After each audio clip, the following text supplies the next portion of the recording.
huh? What a wonderful culture and what a wonderful group of people. Thank you very much for coming. It's really nice. Thank you. Come on, I'll slide over here someplace.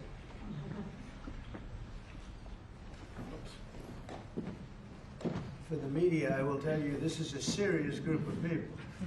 Right? That's great. Thank you very much. Look at all of the, wow, look at the people, huh? It's seriously the biggest business people anywhere in the world, so I think it's a great tribute. Whatever they're teaching you well, right?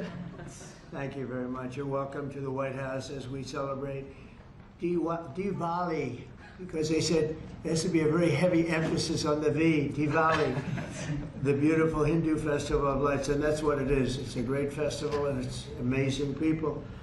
I'm pleased to be joined by the Director of the National Intelligence and a woman that's done a fantastic job, Tulsi Gabbard, wherever you may be, Tulsi. Hi, Tulsi. FBI Director Kash Patel, who's really hitting his stride. Cash, where's Cash? Right here, sir. He is hitting his stride. That's the way we like it. Assistant Attorney General Harmeet Dillon. Harmeet? I'm right here, sir. Hi, Harmeet. And Pastor Paula White. She's been fantastic. She's been with us right from the beginning. We're greatly honored to be joined by the Indian Ambassador to the United States, Vinay Quatru. And it's very nice. You pronounce it perfectly. Ah, that's what. Oh, I wasn't too far off there. And his wonderful wife. And thank you very much. It's a great honor to have you. As well as our new ambassador to India. This is a nice, easy name, Sergio Gore. Sergio, congratulations, Sergio. You're going to do a fantastic job.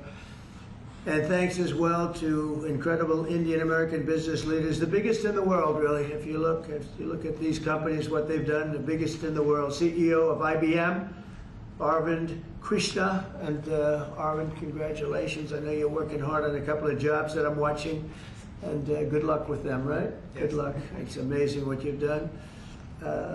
Chairman and CEO of Adobe, and that Adobe is big stuff, and that's Shantanu Narayan. Thank you. Thank you very much, Shantanu. Nice to see you. Thank you very much. CEO of Micron Technology, we know what that is, Sanjay Marotta. Sanjay, nice to see you again. And CEO of Palo Alto Networks, Nikesh Arora. And I want to thank you very much for, and great success. It's a hell of a group of people. And in addition to that, we have a lot of other tremendously successful people gathered. On behalf of all Americans, let me also extend our warmest wishes to the people of India. I just spoke to your Prime Minister today. We had a great conversation. We talk about trade, we talk about a lot of things, but mostly the world of trade. He's very interested in that. Although we did talk a little while ago about let's have no wars with Pakistan. And I think the fact that trade was involved, I was able to talk about that. And we have no war with Pakistan and India, and that was a very, very good thing. But he's a great person, and he's become a great friend of mine over the years. In a few moments, we'll light the diya as a symbol of faith in the victory of light over darkness. It's a beautiful term, light over darkness. That's what it's all about. It's knowledge over ignorance and good over evil. During Diwali, revelers recall ancient stories of enemies defeated, obstacles removed, and captives freed. The glow of the diya flame reminds us to seek the path of wisdom and to work with diligence and to always give thanks for our many blessings. And we do have many blessings. Everybody in this room has many blessings. And even I will say, I'm not going to use the word fake news. I refuse to use it. The media has some good blessings. One of the blessings is that you didn't have to stand in the mud outside anymore. You know, you now have a beautiful stone surface, the identical color of the White House. For years they had to stand when we had press conference in the mud because it was grass, and I decided to take care of that, so I think they appreciate it. As we look back in the past year and really look up to the next number of years and hopefully decades and centuries, we've got much to be thankful for. And think of it, a year ago we were a dead country. This country was a dead country, and now we're the hottest country anywhere in the world. These guys can testify to that because I know this. I watch their stock prices, and They're like rocket ships, right? Do they ever stop? Let's keep it that way. Right? Let's not talk about it, right? Let's just keep it that way. It's amazing. We have more than $17 trillion there, part of the reason. More than $17 trillion of investment pouring into the United States. It's going to be, I believe, over $20 trillion by the time the year's up. And as an example, the last administration had less than $1 trillion in a period of their 4-year period. They had less than $1 trillion. We're going to have 20 trillion. We have over 17 trillion already. That's investment coming in. And I think it's largely for 2 reasons. We had a good election on November 5th. But maybe more importantly, of course, it wouldn't happen if that election result didn't happen. I think much more importantly, we have tariffs that you build in the United States, you don't have a tariff to pay. You build outside and you have to pay a tariff. And we're taking in money at a level that no other country has ever seen. There's never been a country, I don't think, fellas, you agree with that? There's never been a country with an investment in less than a year, actually to be exact, less than 9 months, of $17 trillion, right? And I know you're all participating, aren't you, huh? So that's really good stuff. The economy is roaring, the incomes are rising, and small business confidence is at the highest level in over a decade. So the confidence levels, which means something, they think over the last 10 years, I don't think they go beyond that. We have the highest level of confidence in our economy. Gasoline prices are way down. Grocery prices are way down, energy prices are way down, mortgage rates are down. We have a real stiff at the Federal Reserve. I can't help that, but he's going to be leaving soon. And inflation has been defeated, but even though his rates are too high, the economy has been amazing. Our border is secure, totally secure. We had nobody in the last 4 months coming through illegally, which is actually hard to believe because, you know, they give me those numbers, but essentially it would be just about nobody. They actually say 0. That's actually hard to believe. You have 0 when you had millions pouring across a year and a half ago, 2 years ago, but we have it down to practically nobody. And they are coming in, but they're coming in legally. And we're forging peace all over the world. We're putting America first. We're getting everybody to sort of get along. And I just got a call from the Middle East. We're doing very well there. We have many, many countries, as you know, signed on to peace in the Middle East, and nobody thought they'd ever see that happening.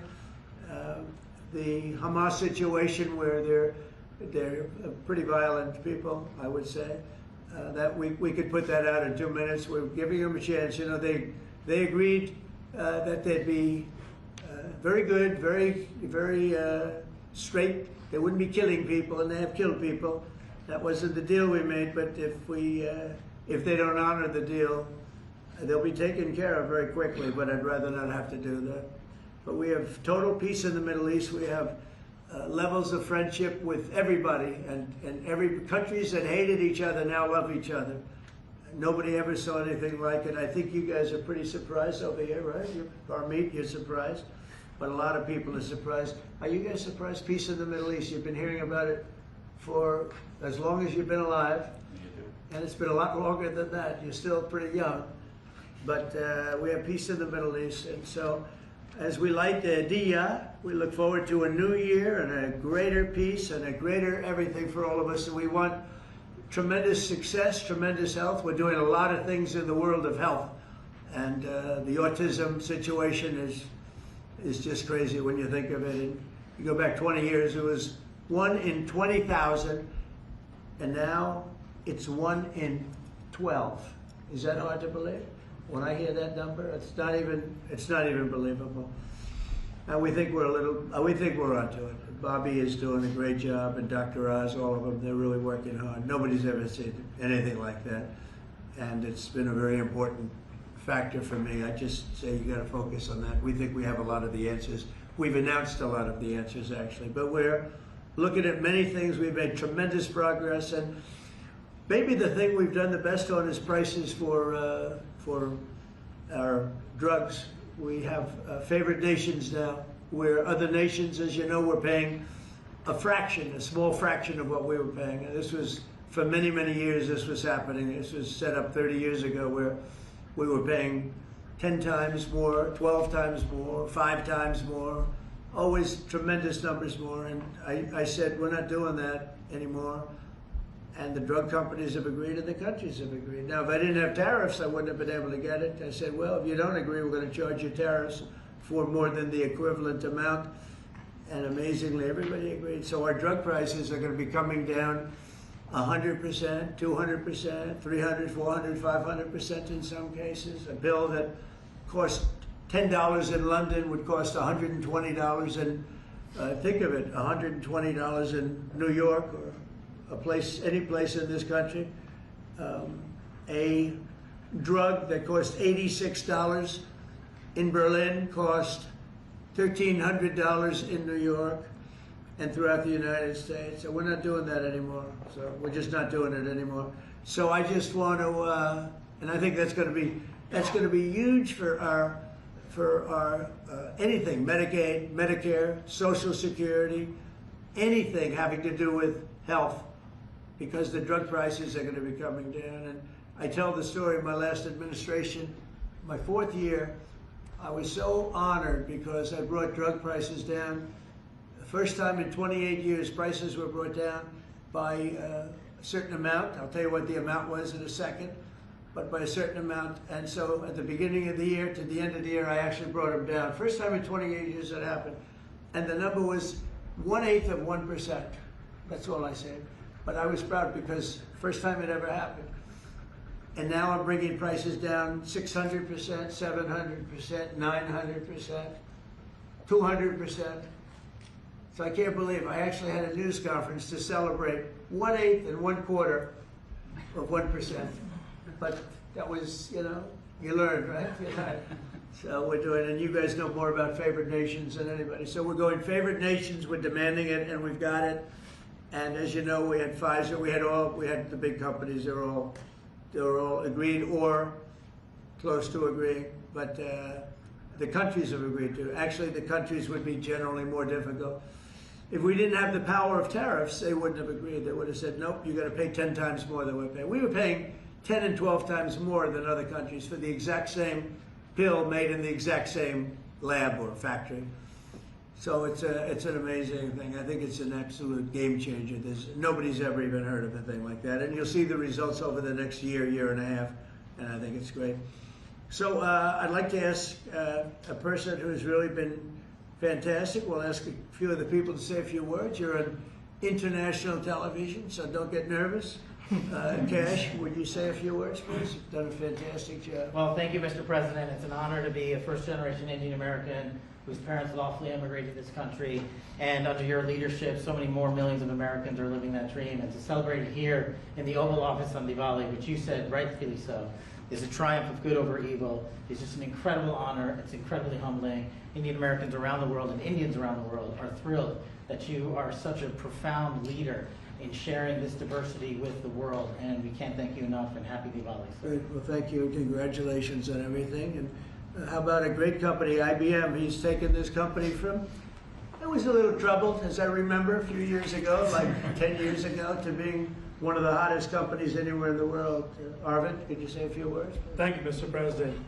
In the spirit of Diwali, we should also acknowledge all that the President and the administration is doing to really boost technology, innovation, and that leading to economic growth. I want to point out, people forget often how much public and private partnerships in the United States have mattered to boost technology. You look at semiconductors, you look at space, you look at the internet, mobile, and hopefully quantum down the road. So, Mr. President, I'd like to thank you for all that you're doing to boost our technology leadership. Well, you have done amazingly, and I just think it's incredible. I know exactly what you've been through, because it was a troubled company until you came along, and you made it very untroubled. You made it a rocket ship, so I congratulate you. Thank you, Arvind, very much. We have a very, very great company, Adobe, and Shanta, could you say maybe a few words, please? Sure. Thank you, Mr. President. And first, it's such an honor, to be here in the Oval Office and to celebrate Diwali, which for all of us growing up, as you pointed out, was, the victory over triumph over evil, light over darkness. I think what you're doing, Mr. President, to have peace and prosperity and investment in this country is just amazing. And as a company, I think hopefully everybody here is using Photoshop in order to take all these pictures, but I would really like to thank you for your leadership, and we will continue to invest in the US to make sure that we continue to drive innovation. And your investment's been very large. So how much have you invested, and do you plan to invest in the US? As far as our investment is concerned, it's all intellectual property, it's people, so we make everything here, so that's the software. That's good. And so we're a $20 billion revenue company now. We're one of the largest software companies in the world, and headquarters is Silicon Valley. So thank you, Mr. President. Fantastic job. How much are you investing, IBM? 150 billion over the next 5 years. 150 billion, that's good. Micron's doing pretty good. How's Micron doing? Okay, pretty good. Mr. President, really a great honor to be here today celebrating Diwali with these excellent peers of ours from the tech industry. And Diwali stands for light, hope, renewal. And the United States is light to the rest of the world. And particularly on the renewal piece, I just want to really applaud you and your team in terms of bringing Renaissance's semiconductor manufacturing here to the US. So Micron is investing $200 billion, $200 billion in leading edge memory manufacturing. And in the course of next few years, we'll have 40% of our manufacturing here in the US. And this will add, over the course of years, 90,000 jobs and $1.5 trillion impact to the economy. So we are very thankful to the support that we get from your team and Mr. President, from you, in terms of bringing memory here to the US. And memory is key with AI today, right? Yeah. You always talk about memory. I have a good memory. But those machines have a better memory, right? No matter what you do. Absolutely. That's fantastic, really fantastic. Nikesh, Palo Alto is a hot one. And tell me about that. Go ahead, please. Mr. President, thank you for having me here. It's a pleasure and honor Great to be able honor. to celebrate Diwali with you. As my colleagues have said, this is a triumph of good over evil and prosperity, and what you've done in the last 9 months in terms of making the United States one of the most business-friendly administrations and allowing us all an opportunity to invest, not just in technology, but in our people, is just amazing. We are now the largest cybersecurity company in the world, and we just recently, recently spent $25 billion in sourcing technology. So all cyber security is made in the United States, because we believe that the next bastion in the world is going to be a cyber war, and we just want to make sure we are prepared as a country, and we make sure all of our companies and our critical infrastructure. Fantastic job. It's amazing what you've done. And all of these people, to me, they mean two things: big investment, but the big investment I like because of jobs. It's a tremendous number of jobs that they've produced. Would you say a couple of things about your great company, please? Thank you, Mr. President.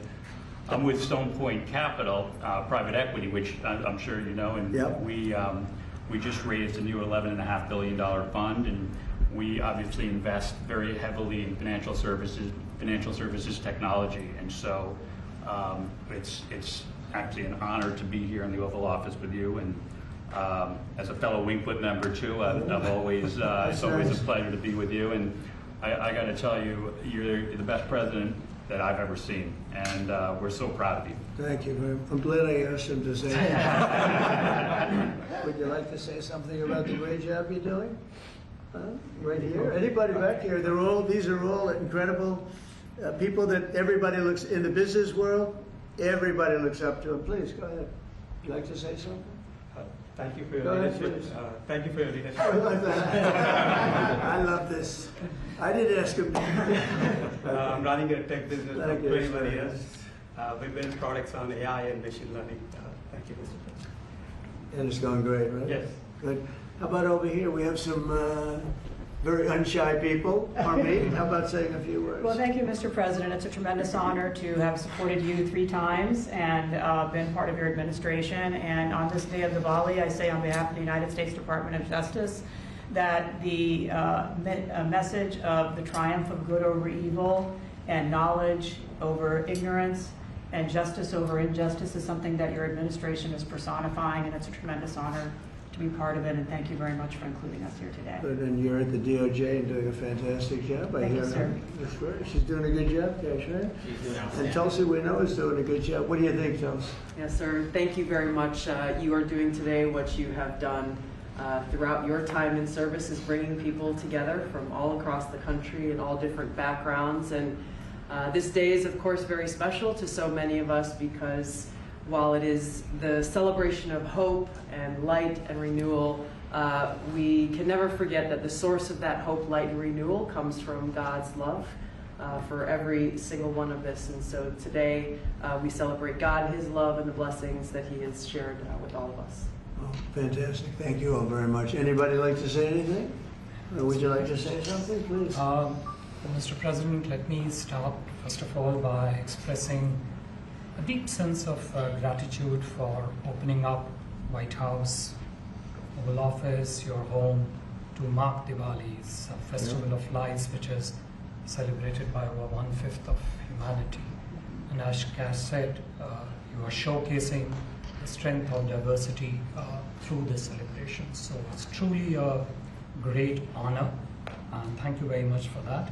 May I also, on behalf of my Prime Minister and my own behalf, wish you and your loved one a very, very happy Diwali greetings, particularly to over 5 million strong Indian diaspora in the US. Right. And may I close by making a wish, which is normally we do for Diwali. We wish that the light of Diwali continues to shine on your success and on the strength of India-US partnership. Thank you very much. So, spoke to him today. He's doing well. And your country is doing very well, you know that. Thank you, Mr. President. So we're supposed to light something, but I thought maybe because he's had such an outstanding year, I'm going to ask Arvind to maybe do the honors. Can you handle it for me, Arvind? I think you might do a better job than me. So if you could take care of that, it'd be great.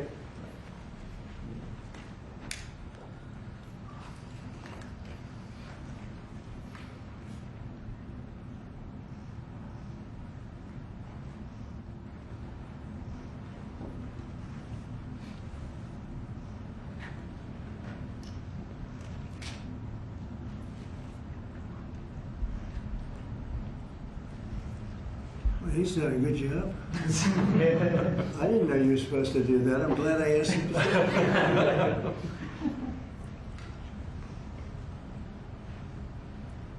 Would you like to come to light? Yeah, if you want.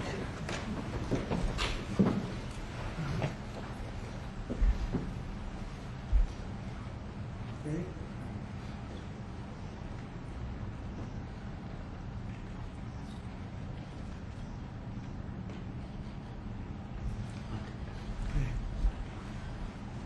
Thank you, Mr. President. Thank you all. Thank you.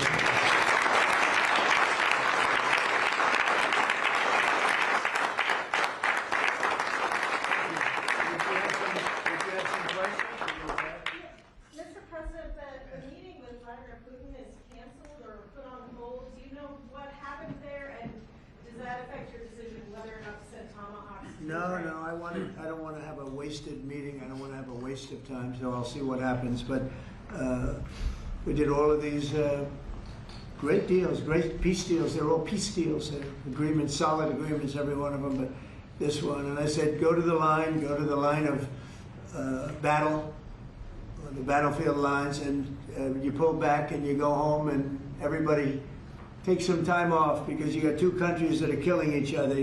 Two countries that are losing 5,000 to 7,000 soldiers a week. So we'll see what happens. It's we haven't made a determination. Mr. President, are you asking the Justice Department to look into the federal investigations into you and look for compensation, and how much are you asking for? Who's asking for what? Are you asking the Justice Department to pay you compensation for Whose compensation? your federal investigations into you? Are you asking them to pay compensation, and how much? Into me? I don't get any compensation. I do it for nothing. I gave up my salary. Into me? No, it's going to be the Justice Department. Are you asking them to pay you compensation for the federal investigations that happened to you? And how much are you asking well, for? I guess they probably owe me a lot of money for that. I'll probably, yeah, that's true. That's very interesting. No, I get no salary. I gave up my salary. It's a good salary. Not as much as these guys make, but that's okay. It's a lot of money. And I don't, as you know, I didn't take it in the first 4 years. I'm not taking it in these 4 years either. But as far as all of the litigation and everything that's been involved, yeah, they probably owe me a lot of money. But if I get money from our country, I'll do something nice with it, like give it to charity or give it to the White House where we restore the White House. And we're doing a great job in the White House. As you know, the ballroom is under construction. It's going to be, they've been trying to get it for 150 years, and it's really, I think it's going to be fantastic. But we'll see what happens. I mean, we have numerous cases having to do with the fraud of the election, the 2020 election, and because of everything that we found out, I guess they owe me a lot of money. But I'm not looking for money. I'm looking for really. I think it's got to be handled in a proper way. If it's not handled in a proper way, we don't want it to happen again. We can never let what happened in the 2020 election happen again. We just can't let that happen. And so the way we go, I know Cash is working on it. Everybody's working on it, and certainly Tulsi's working on it. We can't let that happen again to our country. Look at what's happened, where you have millions of people being allowed to come into our country, all because of a crooked election, where they come from prisons, they come from jails, they come from mental institutions and insane asylums, they're drug dealers. The people that they've allowed to come into our country, we cleaned them out in Washington, D.C. We have a very safe capital right now. We have a capital that's as safe as it can be. But I don't know. I mean, you'd have to ask the lawyers about that. Mr. President, a comment and a question, please, for you. First of all, you have just 1 billion plus hearts around the globe, including in India, by celebrating the Diwali in the White House right here. And my other comment is, Mr. President, I like his question already. In February, you and the White House staff gave a warm welcome to the Prime Minister of India, Mr. Narendra Modi. And after that, I decided to make a short trip to India for you, how popular you are in India. And I went there in a holiest also festival there. Millions of people were there. And also Prime Minister Narendra Modi was addressing a media event, 5,000 people. I was one of them there listening to him. And when I went to several states in India, what I found out, Mr. President, 3 people are most popular there. Prime Minister Narendra Modi, President Donald Trump, Mr. Kash Patel, and also with the surprise, our White House Press Secretary, Caroline Levitt. She's doing good, right? She is doing good. And Mr. President, my question is, you had a great relationship with the people of India when you visited India, and with the Prime Minister of India, Narendra Modi, and also with the Indian American community. Where do we stand today, all those relations from 45 to 47 in the future, Mr. President? Please, thank you. Well, we stand great, and the people of India, I love the people of India, and we're working on some great deals between our countries. I spoke to Prime Minister Modi today, as I mentioned before, and we just have a very good relationship.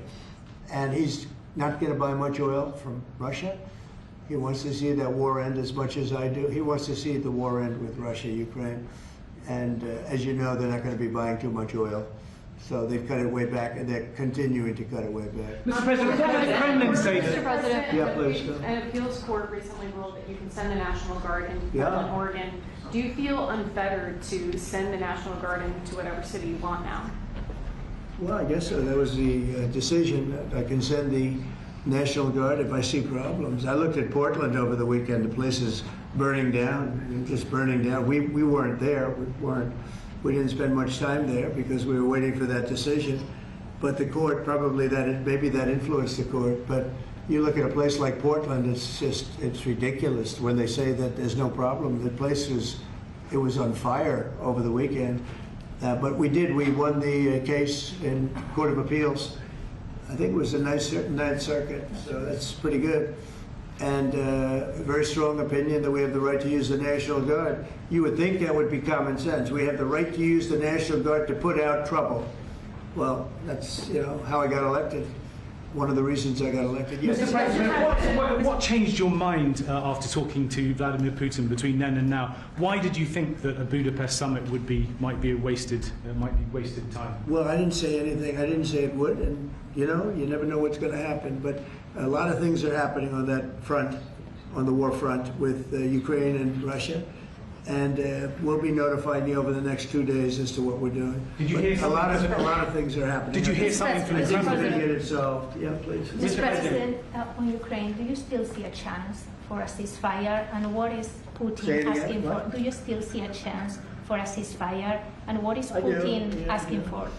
I do. It's a vicious look. It's a vicious war. It doesn't really affect us. We sell equipment to them. We sell equipment to NATO. And NATO gives it to Ukraine, but we don't pay anything anymore. Biden spent $350 billion. The war would have never happened if I were president. Would have never, not even a million years. And Putin knows that too. Would have never happened. But it did happen, and I came in, and I have to see if I can put it out. But it doesn't affect us because we're not losing soldiers there. Although, when I first came in, that could have ended up, it's not going to happen. But it could have ended up in World War III. That was really out of control. So now it's they're shooting and they're killing people, and I think Putin wants it to end, and I think Zelensky wants it to end, and I think it's going to end. What is Senator Schumer said he reached out to you about meeting on the government shutdown. Will you meet with him before you leave for Asia on Friday? Well, I will actually. I'd love to meet with them. I just want them to open up the country first. You know, the country is so hot right now. And they've never voted against, continuation. They've never voted against. They've never done that. They're doing this because they have Trump derangement syndrome. But I would love to meet. I would like to meet with both of them. But I set one little caveat.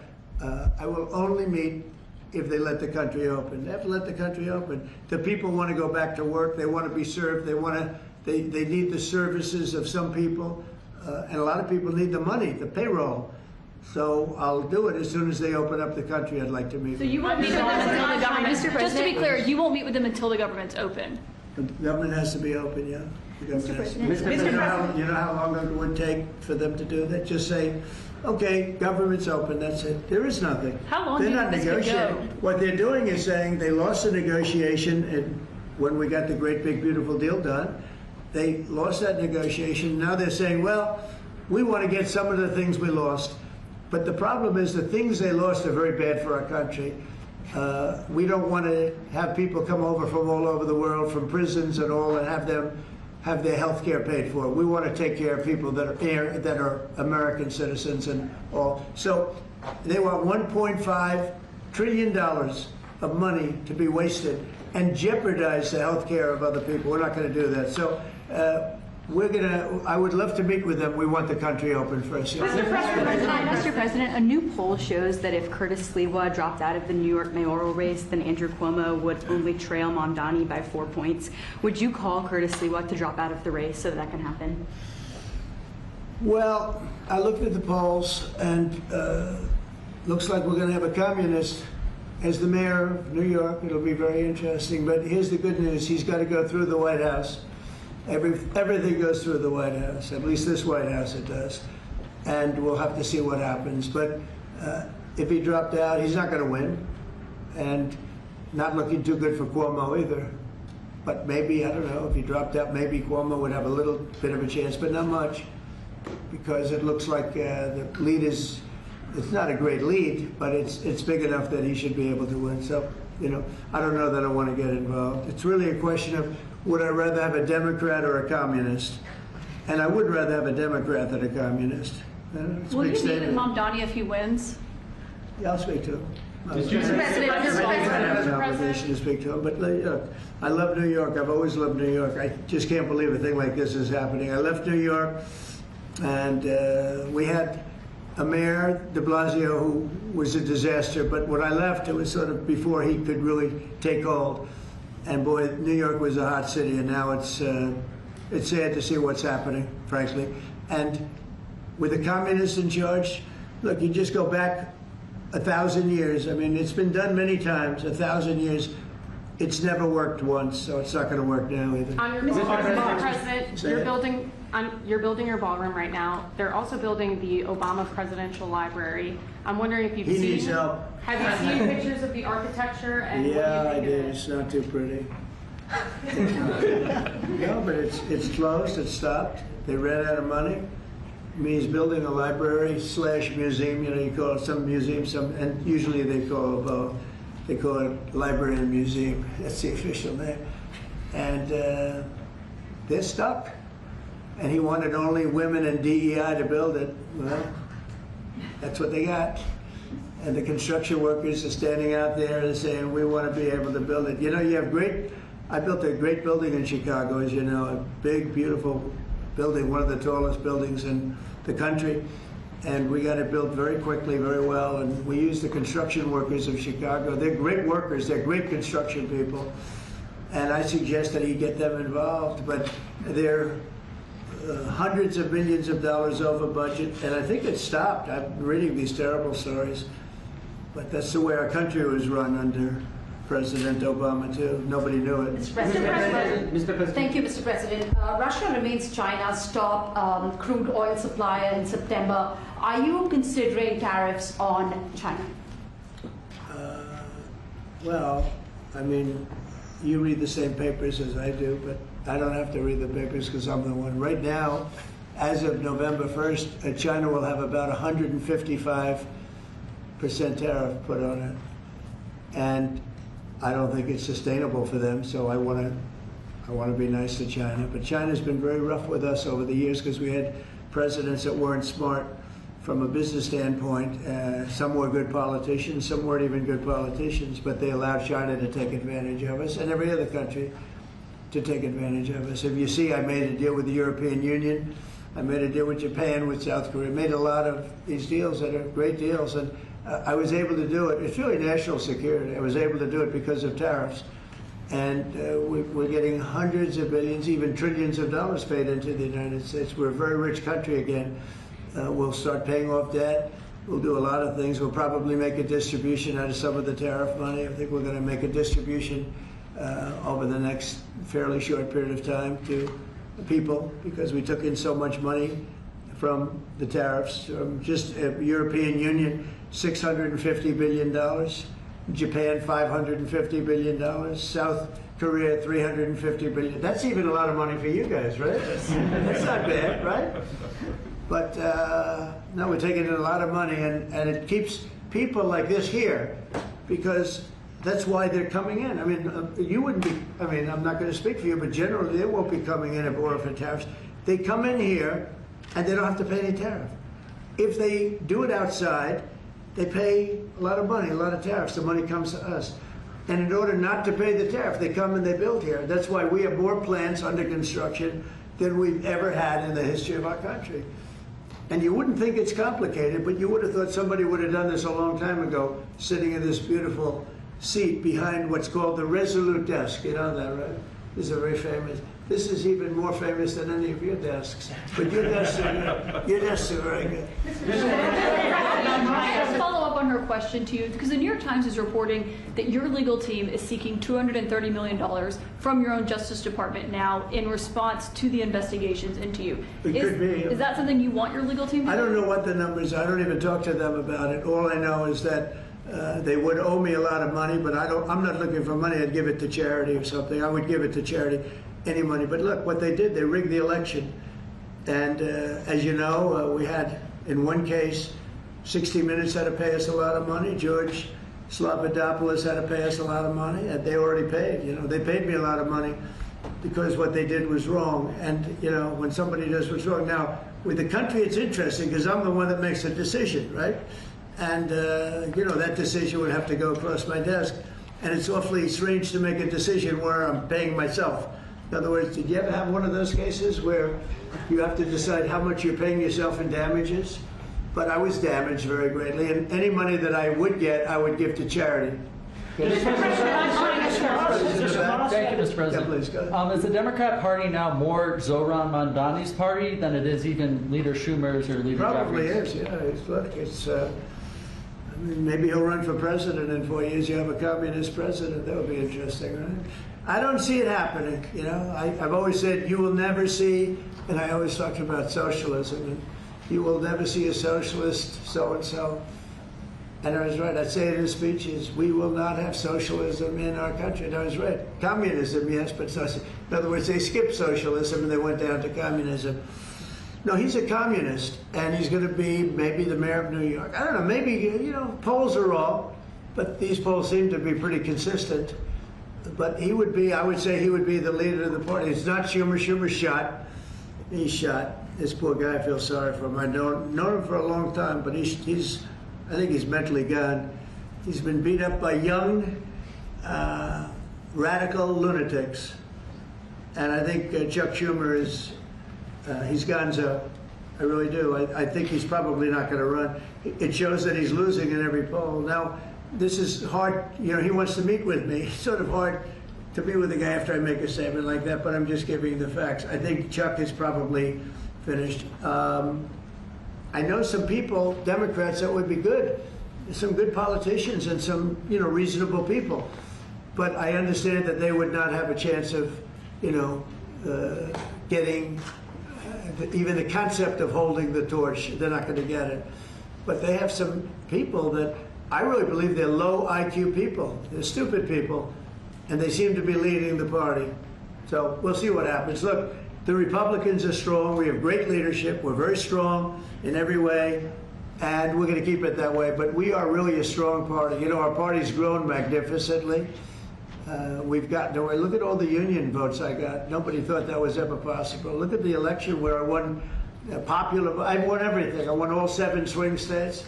If you win 3 or 4 swing states, you're doing great. I won all 7 by a lot. And I think the best thing when you look at districts, 2,700 versus 525. That's big. That's why the map shows all red. So we won in a tremendous landslide, and that's because people like our policy. I guess they like me, but they like my policies.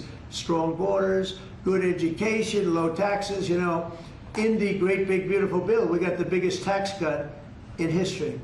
Not only no tax on tips, no tax on Social Security, no tax on overtime. We got the biggest tax cut in the history of our country in the bill that we just approved. And I think people see that and they like it, and that's why we're doing well, but they are not. They do not have leadership. Thank you very much, everybody. Thank you, guys. Thank you very much. Thank you, guys. Thank you. Great question. What a surprise.